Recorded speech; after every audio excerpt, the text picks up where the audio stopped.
어차피 같은 게. 나도 어제, 근데 완전 이거 사람 개 많은 400명인데, 무슨 거구나. 그냥 인공지능.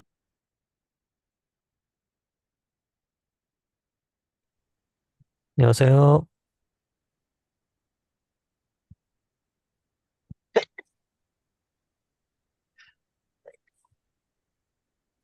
All right, good morning, everyone.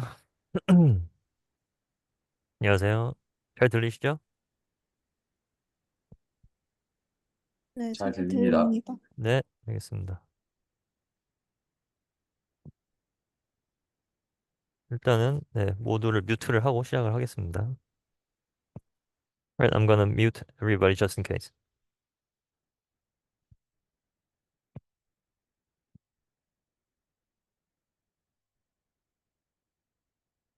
Okay, so welcome to AI504 2024 fall semester. Um, we have how many people? 300. Okay, we have the full we are at the full capacity. So unfortunately, we can't invite more than 300 people at a session because of the Zoom license that the Heist has contracted with the Zoom. So unfortunately, the total enrollees are 476 or 77 or something. So about 170 people couldn't attend, but I'll be recording this and upload to YouTube so that other people can review afterwards. Right, yeah. 네, 교수님 인원적으로 네, 못 들어오는 게 당연합니다. 300명까지밖에 줌이 계약이 안 돼 있어요. 카이스트랑 줌 사이에서. 그래서 말씀드렸듯이 이제 녹화본을 올릴 겁니다. 유튜브에다가. Right, so let's get started. So this is AI504, Programming for Artificial Intelligence, and this is week one introduction. A couple of background knowledge to, lay the groundwork, and then we can get to the material that we're going to cover, the structure of the course and whatnot, the expectation, the grading policy and whatnot. So what is AI? Because the title of the course is Programming for AI. So what is AI? So AI is a very broad concept. So any effort that tries to make machines or computers mimic human intelligence is called AI. So it's a concept as old as the computer. So the very first AI that we could think of is probably Alan Turing's chess program, because Alan Turing, after developing or inventing a computer, thought of a machine that can play chess with humans. And eventually that came to be true when, Deep Blue came out and eventually dominated human champion. So that is the broad concept of AI. And machine learning is a sub category, or like it's a subset of artificial of AI. So machine learning basically is using statistical methods, as it says here, statistical methods to teach machines to learn from data to be good at a specific task. So we can easily think of like spam filtering or news categorization, something like that. So basically, we're trying to teach machines to learn patterns from a given data so that it can be good at certain stuff or certain task. So it is also a very broad concept. Like a lot of methods, a lot of frameworks, a lot of like studies, they fall under the concept of machine learning. And deep learning is again a subset of machine learning. So deep learning among machine learning efforts or machine learning studies, deep learning is using neural networks, basically using neural networks. So trying to train machines. Again, it's a data-driven machine. It's a data-driven effort because it's a subcategory of machine learning, right? So we're training machines to be good at complex tasks, not just any ordinary task, but complex tasks based on neural networks and massive data. So there's a combination of the two. It's a combination of neural networks and massive data. So that's what differentiates deep learning from other machine learning studies, such as tree-based decision trees, or like support vector machines, or like ensembles, like those kind of studies. Right. So specifically in this class, we're going to learn how to program models or implement models that are specifically deep learning models or neural network models. Because, these days everything is about neural networks, actually. So what makes deep learning so popular? So among many, many different studies or subfields of machine learning, what makes deep learning stand out? So there are two reasons, basically. There's the reason number one being state-of-the-art performance. So prior to the advent or upcoming of deep learning, which was 2012 by AlexNet, prior to that, up to 2011, the ImageNet classification error was 26%, so the accuracy is 74%. But right after AlexNet came along, the accuracy has increased to 84%, and then rapidly increased all the way up to superhuman performance. The human performance being 95%, but ResNet in 2015, Linnet or Google, I think this is Inception. So InceptionNet in 2016, they all outperform human accuracy. So this like 70, 97%, 97%, something like that. So easily. So right out. So you could imagine how many years people have tried to develop computer vision methods or computer vision models. And only within the advent of deep learning, only within 3 years, 2012 to 2015, only within 3 years, we could easily outperform human performance. So that is the performance that demonstrated by deep learning methods. So that is why reason number one, state-of-the-art performance. So it actually brings you results. It's not just theoretically appealing. Actually, deep learning is theoretically unappealing to some people, but the results are good. And reason number two is deep learning enables less feature engineering. So prior to deep learning or prior to neural network heavy studies, what people usually did is, for example, if you want to classify an image into a dog or a cat, we would have to think of what makes a picture a dog, like a dog-like. For example, like dogs should have ears, eyes, furs, tongues, nose, like it has like dogness of features that makes dog a dog, right? So people would have to come up with those ideas, like what features makes dogs a dog, right? And then encode them or program them into the model so that the model can easily distinguish between dog and no dog or dog and a cat. So that would be classical machine learning process. But in deep learning era, people no longer do that. They just put dog image, the JPEG image or the PNG image or whatever like RGB image into the model, and people don't no longer care about feature engineering. They just dump the RGB pixel values right into the CNN or these days maybe Vision Transformer, and let the model figure out the important stuff about dog. What makes dog a dog or like what makes cat a cat? We just let the model figure out. So the model itself will do feature extraction and classification at the same time. So that is why prior to deep learning, there were experts for subfields of machine learning. Like there were computer vision experts, there were like NLP experts, there were like speech recognition experts. Like there were a lot of different experts, and they couldn't really communicate well between different fields of different experts of different fields because they were so heavily, like feature engineering their own stuff. But now that the deep learning is here and neural networks enables less feature engineering, you can basically just throw transformer to all problems. You can use transformer for computer vision problems. You can use transformer for NLP problems. You can use transformer for audio speech recognition problems. Any problem can be solved by basically transformer these days. So you could say that it's like the barrier has gone really, really low. So how is this possible? How is deep learning possible to bring the state-of-the-art performance and less feature engineering? So that is what I said. It's a combination of between neural network and massive data. So how is this possible? Large data. So since the invention of internet, people have voluntarily uploaded their own stuff. They would upload their pictures. They would write stuff on their blogs. News portals will post news articles from Wall Street Journal, New York Times, or whatever. So people started to upload their stuff so that they could share their ideas and make or sell stuff or buy stuff, right? So internet is a warehouse of data. So people could easily download data and then train their neural networks.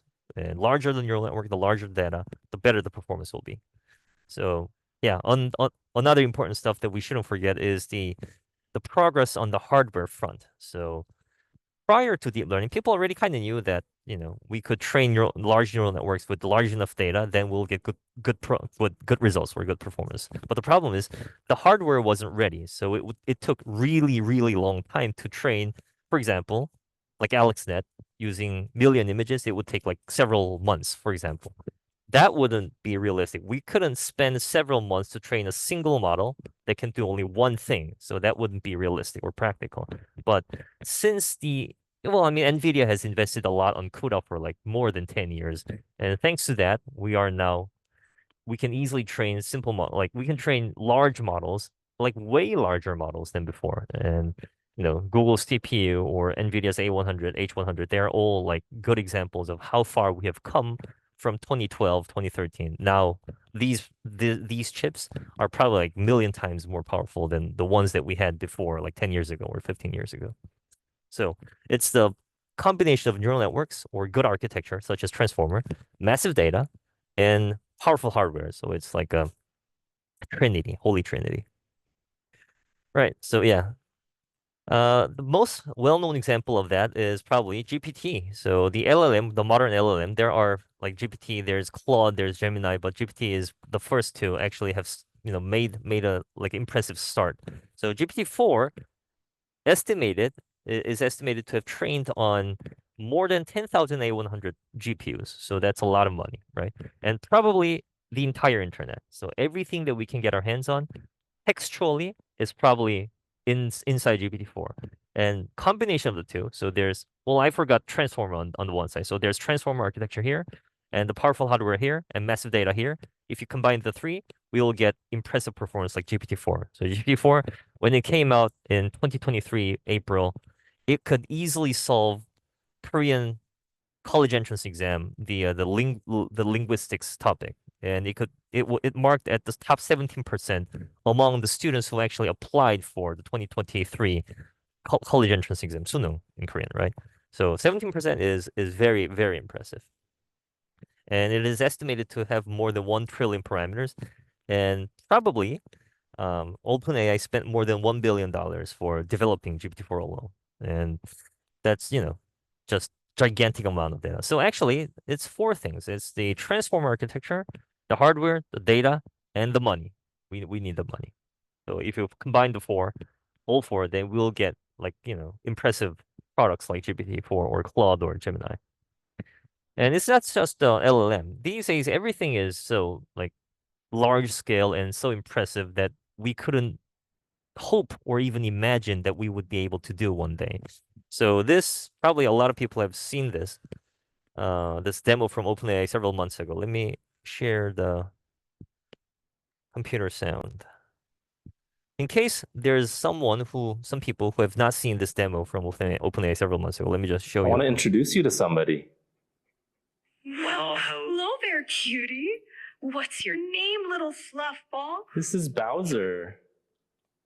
Well, hello, Bowser. Aren't you just the most adorable little... So you can see that now GPT-4o can handle video input because the user is actually filming or recording his dog real time, and it is being fed into the model. So the GPT-4o can handle video, and you can see that the guy is actually speaking to the model. He's not typing text into the model, so it can also handle audio. Obviously, it can handle text as well. So input would be video, audio, and text. The output would be you heard the Well, hello there. the female voice coming out of the model, right? And it's all full of emotion. Like it feels like the model is really, really adoring the dog, right? You can feel the emotion from the voice. So text output obviously, and audio output also possible. So now this is the technology that we live with in these days. And probably it uses tens or maybe hundreds of transformer layers. How many layers? Nobody really knows. So that's the state-of-the-art GPT-4o multimodal LLM. I want to introduce. It's not just that.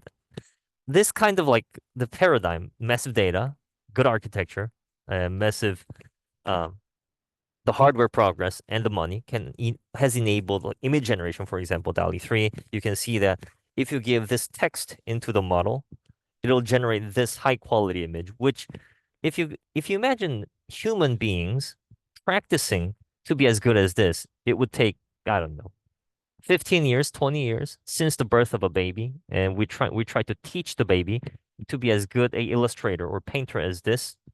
It would probably take more than 15 to 20 years.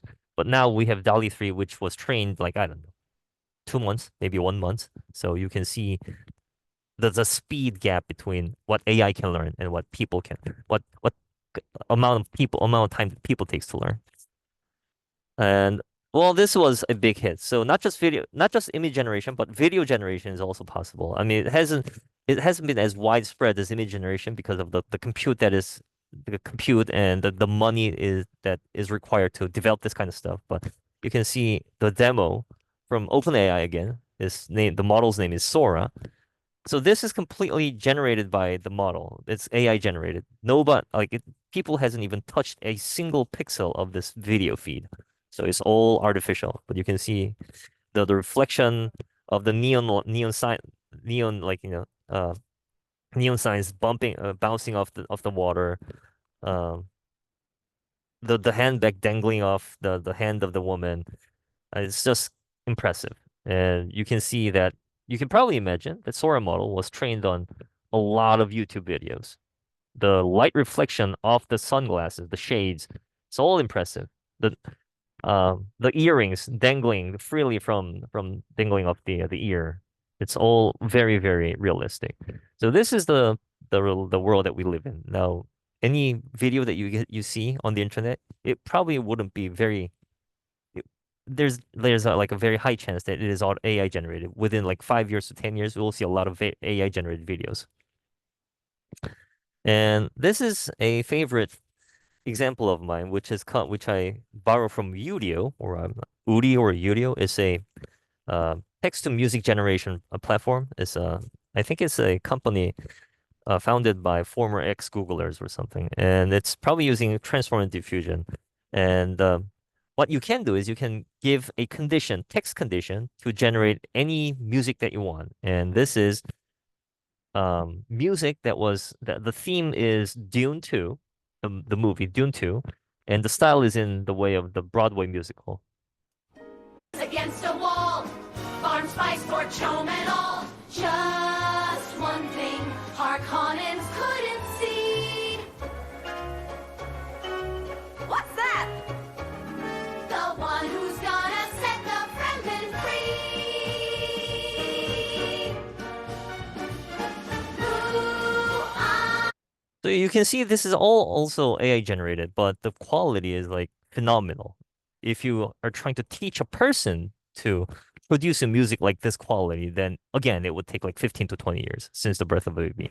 So, but now you can just type in the theme the topic of the music that you want, which is Dune 2, style, which is the Broadway musical, and it will generate this music within, I don't know, maybe several hours or several minutes. I'm not really sure. I haven't tried it yet, but it wouldn't take like days. So anyone can generate or synthesize high quality music from now on. So you can see that they are all based on transformers. So that is kind of the go-to architecture these days. Transformers. Oh, again, I forgot about the AlphaFold 3. AlphaFold 3 is again like a great invention from DeepMind, which is to predict biomolecular interaction. So there was AlphaFold 1, there was AlphaFold 2. AlphaFold 2 was trying to is a model that tries to predict these 3D structure of a biomolecule, such as protein.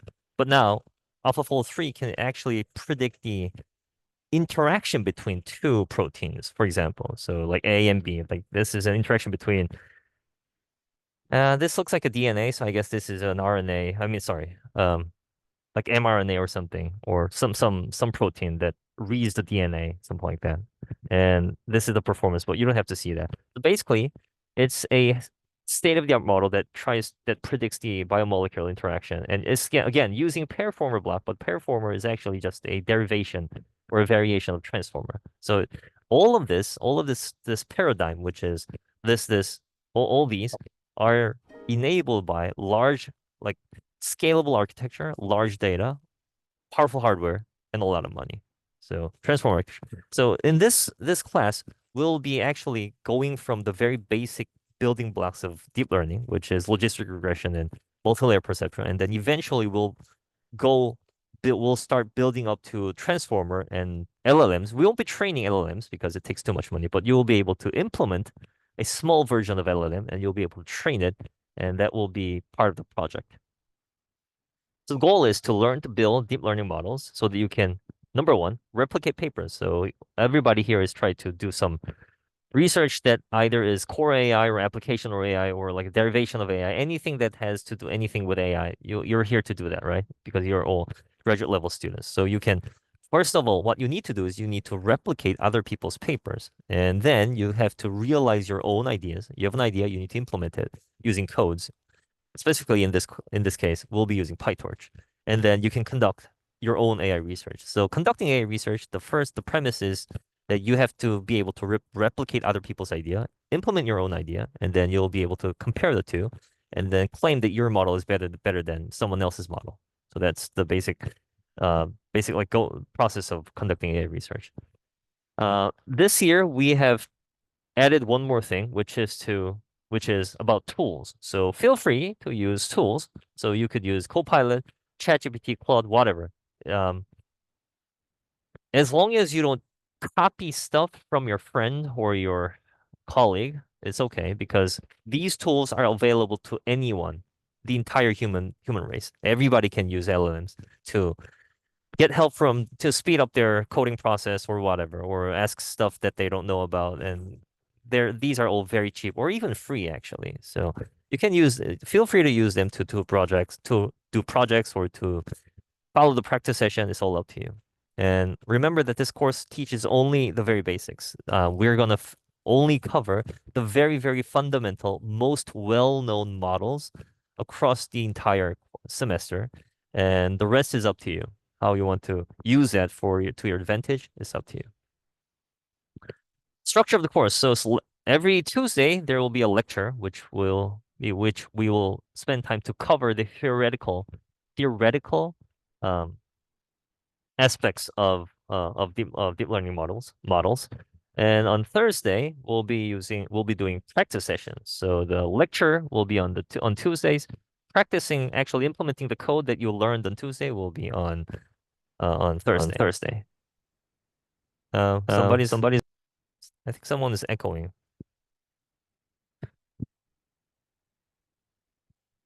Question: how often will lectures be held? I mean, all lectures will held.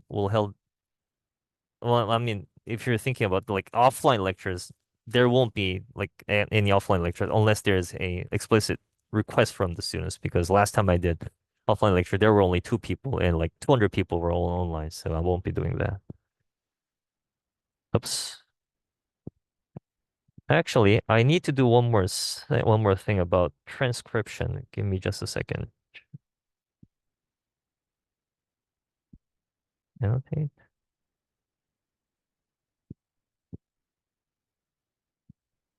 Sorry for the pause.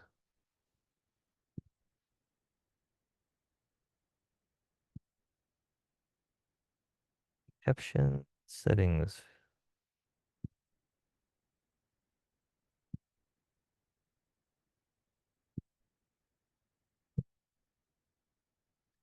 Recording audio.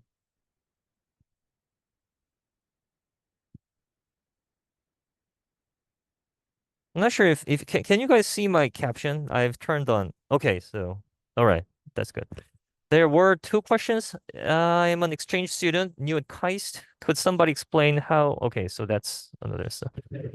Question: how is attendance checked? There will be no attendance checks, so I'll get to that actually. Are you going to upload the lecture notes before or after class? If you guys want, I can upload them before the class.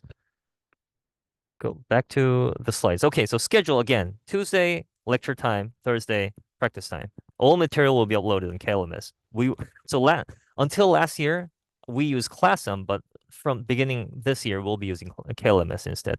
Evaluation, it's pass or fail. So everybody probably knows that, already know before coming here. This is not a letter grade ABCD class. This is a pass or fail class. So there will be 3 projects, and in order to pass the course, you'll have to pass all 3 projects, which won't be that hard because you'll be, as I said, you can use Copilot or ChatGPT or whatever. All 3 projects will be extremely easy if you just know how to ask good questions to these Copilots or ChatGPT or whatever. And again, no attendance check. It's all up to you to attend. I won't be roll calling 300 people every single time. If you want to come here, you can come here. If you don't want to, if you want to review the videos after the class, the videos that I upload on YouTube, you're free to do so. As long as you pass all 3 projects, you'll get a pass. So people who already know a lot about AI and and are here for easy grades. You don't want to spend time on your coursework. You want to spend time on your research. That's fine with me. I'm here to help. The weekly plans are like this. So everybody probably already seen the syllabus. From week 1, we'll be doing intro, which is this class, and then we'll be covering very simple NumPy basics. Week 2, we'll be covering basic machine learning, scikit-learn, yada, yada, yada, all the way to week 16. So you can see them week 8 and week 13, week 16 are project 1, 2, and 3. So project 1, it will be image classification. So prior classes, like classes up to last year, was project 1 was image synthesis, but we figured out probably unnecessary to use practice GANs these days because everything is based on diffusion. So project 1 will be image classification. You'll be training a CNN to classify images. Project 2, language model. You will be implementing transformers to do language modeling. And project 3 is multimodal language model. So you'll be training a vision text language model. It won't be usable. It won't be usable because we don't have the time or the money or the hardware to actually train a full-blown vision language model, but at least you'll be able to implement them and then train for like 5 seconds or 10 seconds. Right. Expectations. So again, lecture attendance is up to you. I think like last night I checked, there are 477 people enrolled in this class. So again, not everyone can attend this class because of the Zoom license, the limitation. So if you want to review the videos afterwards, that's up to you. Or you can actually just drop the course because if you're interested in learning how to program PyTorch models, you can just refer to the last year material. I have uploaded all the material, all the videos, all the slides, all the codes, everything will be on my webpage. So if you are here to learn, not the credit, you're not. If you're here to learn more than getting the credit, you can actually drop the course and then go to the website, and then there will be all the material that is required for you to learn how to implement PyTorch models. The projects. So there, again, as I said, there are 3 projects: image classification using CNN, language model using transformer, visual language model, or AKA visual model. All projects will be given 24 hours to submit your code. So you are supposed to write your own code and then submit it to the TA, and the TA will actually run them on Colab, Google Colab, to do the evaluation. So each project is expected to take approximately 1 hour because again, you can use Copilot, you can use ChatGPT, Claude, whatever you want. You can use any LLM tool you want. So it will take less than, if you know what you're doing, it'll take less than an hour. The training will take about 5 minutes on Colab. We're going to design the projects to be like that. And the projects are designed to evaluate only model programming, not model performance. So we're not shooting for like state-of-the-art performance. We don't have the money or the hardware to do that. Everybody will be using Colab for practice sessions and probably their projects. So Colab only supports very I wouldn't say weak GPU, but like mediocre, I would say like not so powerful GPUs for free. At least they're free, so you can use them to do your projects. And this is an individual effort. So plagiarism, if caught, will lead to serious consequences. So if you copy codes from your friends or your colleagues or your seniors or whatever, it's going to lead. And if we catch them, it'll lead to serious consequences. But you're free to use tools, so you'd rather do that actually. Before I move on to the teaching team, about the number of enrollees or the number of participants in this course is too big. 477 is just too much people. So if you are here for learning the PyTorch programming, as I said, you are better off probably going to this website and then downloading all the materials from the previous year because nothing has changed. The projects, the structure, everything exactly the same as last year. So please don't, come here and then take up other people's time because the more people are here, the less time the teaching team can spend to individual participants or individual students, so everything will be automatically evaluated. There won't be any, there will be barely any interpersonal conversation. So hopefully I'm trying to cut this number down to like 40, hopefully like 10%. So I believe that a lot of people are here for the easy grades. So if you're here for the grades, maybe it's better off to, compromise and then give chance to other people to actually learn how to do PyTorch programming, right? So after all, we are all here to learn, and if you're just here to take up the space and take up the time, and then ask a lot of questions and then do a lot of claims, it's going to take up a lot of other people's times who are here to learn, right? So we didn't have a very good experience last year when it was like 300 something people, 350 people or 340 people. There were too many people last year, and this is even bigger than last year, 477. So I encourage a lot of people to just drop the course and then do their own thing and then give other people opportunities to actually learn how to do PyTorch programming. I warned you, right? I've officially warned you that you will not have a good experience if there are 477 people here. So it's all up to you.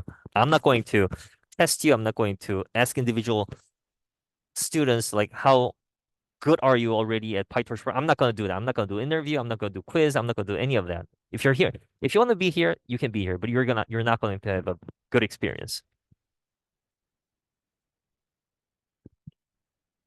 Question, are these projects again, I've already said that this is an individual effort, right? So this is the kind of problem when we have 477 people. People just miss what I say, or just don't listen, or just miss classes, and then they ask stuff that I've already said in the class, and then that's going to use my energy and time, and which is better spent on people who are actually here to learn, right? Question number 2, how can a program project only take 1 hour? It seems a little short. No, not really. If you know what you're doing, it's not going, because you don't know how powerful the tools are these days. So maybe 2 hours max. But hopefully, if you know how to use ChatGPT or Claude and then ask them good questions, they'll write PyTorch codes for you. So that's how you can finish a project within 1 hour. Right, so the lecture team, the teaching team. So there's lecturer, which is me, and there's TA. Only one TA is fixed now, which is Sunjun Kwon, which he will be the head TA here. And now there is a third teaching member, which is the AI. So starting from this year, because there are too many people asking the same question over and over again, we've decided to use AI to handle all your questions outside the class. So you can actually click this. Well, let me just copy paste this and then so that you guys can actually try this out right now.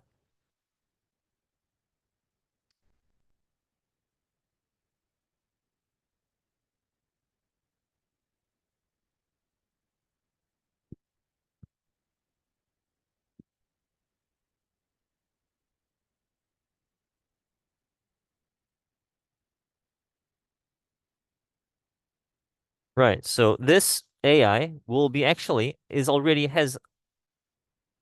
uploaded this entire 01 introduction material to this GPT, and now it understands the core structure and whatnot. So you can ask your question to this AI outside the class. If you ask questions inside the class, I will be glad to answer them. But outside the class, all questions you can ask them to AI. If you want to ask questions personally, please come to the class.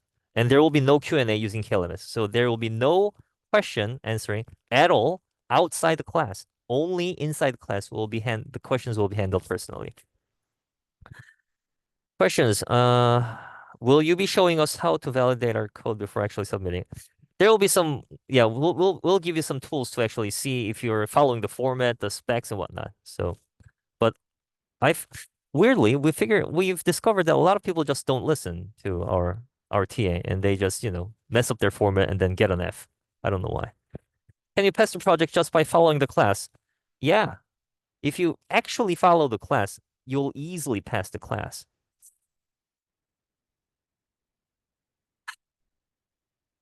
You can ask the question. You can, is the evaluation pass or fail?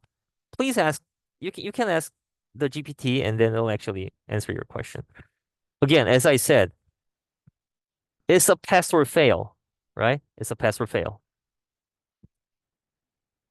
This is exactly the reason that I'm using AI to handle all your questions, because I am really, really frustrated with answering the same questions over and over again.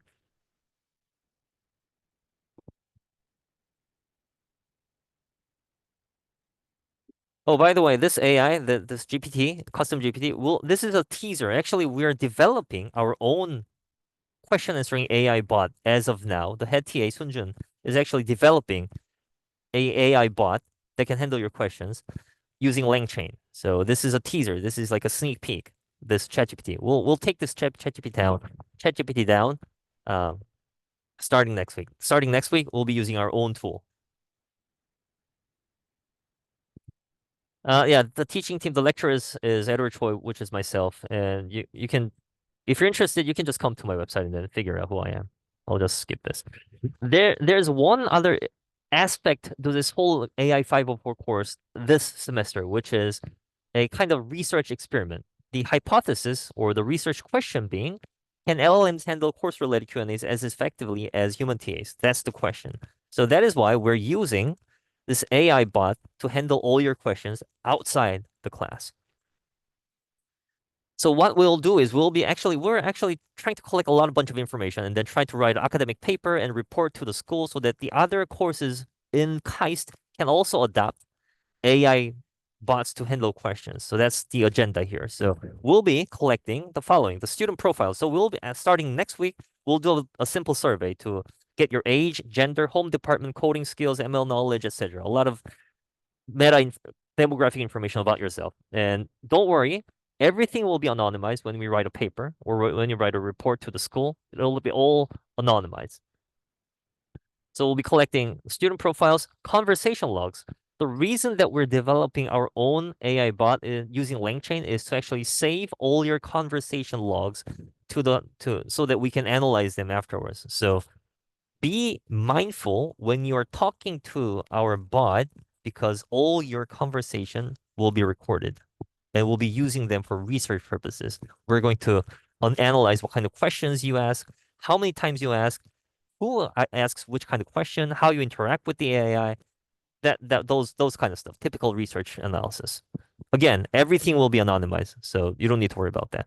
And then we'll doing some regular surveys, maybe 3 or 4 times over the semester, satisfaction surveys, like how satisfied are you with the AI, or how often are you using the AI? Do you find the AI is useful or more useful than human TAs, something like that. And there will be, at the end of the semester, there will be some interviews using based on several students who will actually use LLM very, very often. So they'll have a lot of things to say. So we'll maybe have an interview with 10, maybe maximum 20 students at the end of the semester. And that'll also be part of the research paper and the report that we submit to the KAIST. So if you don't like any of this, you can just drop the course, or you can just not speak to the AI at all. If you don't want your conversation logs being recorded, or if you don't want to have interview, or if you don't want to participate in the survey, just don't use the AI, right? That's also always an option. Just come to the class, ask questions personally. That's always an option. Or, even better, just drop the course so that, other people have a better experience.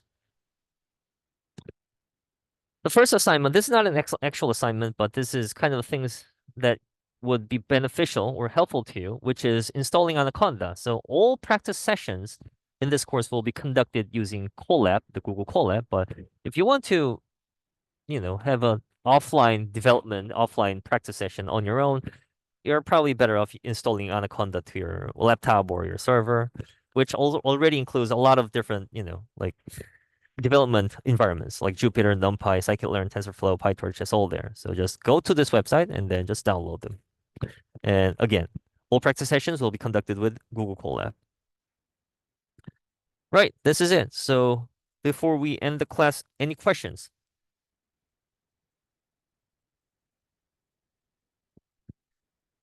Is there any prerequisite for this class?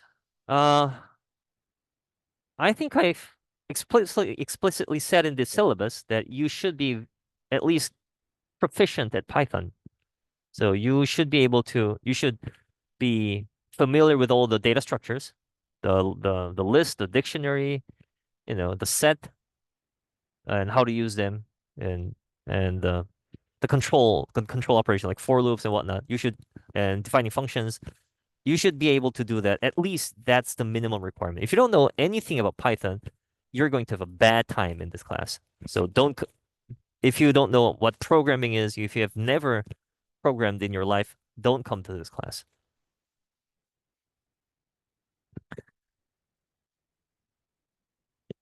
I missed a part of today's class. Are lecture notes to be uploaded on KLMS? Yes. I'll upload them before the class. And I'll upload the video recordings of this class on YouTube.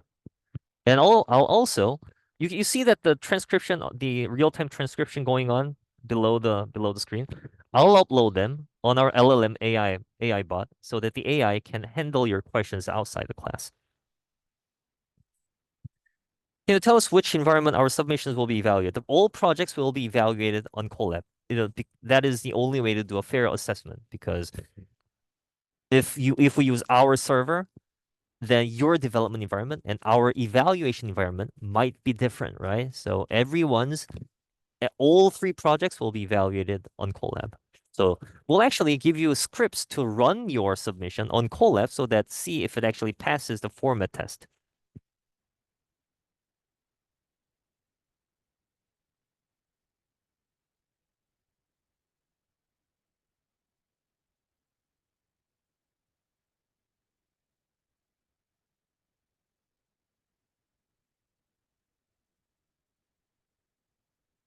Right, any other questions?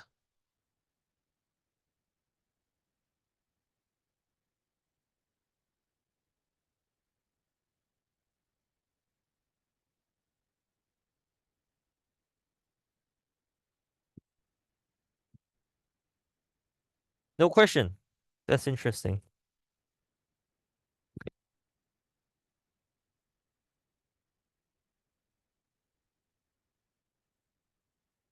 Well, I mean, if you have questions, you can always ask the AI model.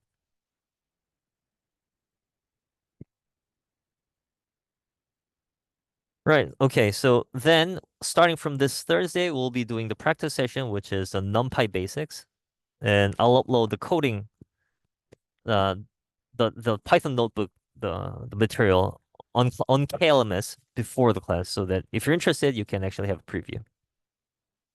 Right. I'm gonna wait maybe 10 seconds before I end the class in case someone is typing some questions.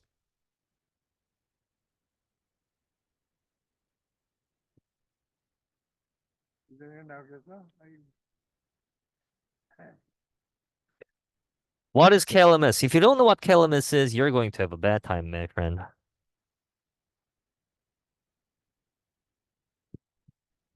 KLMS is how we run courses on Keist.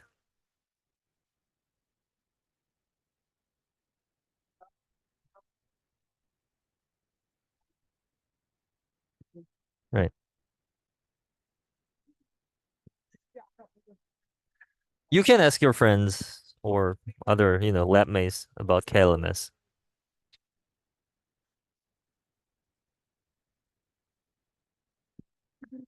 Okay, again, I'm gonna wait 10 seconds before I end the class then.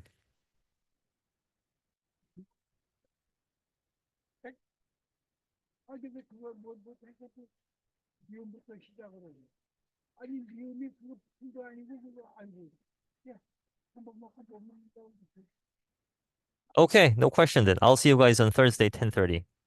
All right. Thank you guys. Bye-bye.